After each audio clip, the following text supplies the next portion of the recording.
ગાંધીનગરના કમલમ ખાતે ભાજપનો સ્નેહ મિલન સમારોહ યોજાયો। મુખ્યમંત્રી ભૂપેન્દ્ર પટેલ, ભાજપ પ્રદેશ અધ્યક્ષ જગદીશ વિશ્વકર્મા સહિતના નેતાઓ હાજર રહ્યા હતા। તેમજ કેબિનેટ મંત્રીઓ, સરકારના નવનિયુક્ત રાજ્ય કક્ષાના મંત્રીઓ, પૂર્વ મંત્રીઓ, ધારાસભ્યો અને સાંસદ સભ્યો અને પ્રદેશ ભાજપના કાર્યકરોની હાજરી જોવા મળી હતી। છેલ્લા ઘણા સમય બાદ નેતા બચુ ખાબડ જોવા મળતા ચર્ચાએ જોર પકડ્યું। મહત્વનું છે કે મનરેગા કૌભાંડમાં બચુ ખાબડના 2 પુત્રોની ધરપકડ કરાઈ હતી અને ભાજપના અનેક કાર્યક્રમોમાં તેમની હાજરી ઉડીને આંખે વળગી હતી।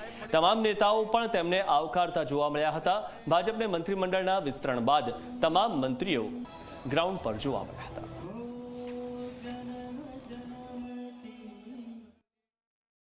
ગાંધીનગર કમલમ ખાતે આજે કાર્યકર્તા સ્નેહ મિલન કાર્યક્રમ જે છે એ યોજાયો, જ્યાં રાજ્યના મુખ્યમંત્રી, નવા પ્રદેશ અધ્યક્ષ જગદીશ વિશ્વકર્મા, ડેપ્યુટી સીએમ હર્ષ સંઘવી સહિત તમામ લોકો હાજર રહ્યા। જ્યાં મુખ્યમંત્રી અને જગદીશ વિશ્વકર્મા એ જાતે દરેક કાર્યકર્તાઓના સ્થળ પાસે પહોંચ્યા અને ત્યાં તેમની સાથે મુલાકાત કરી।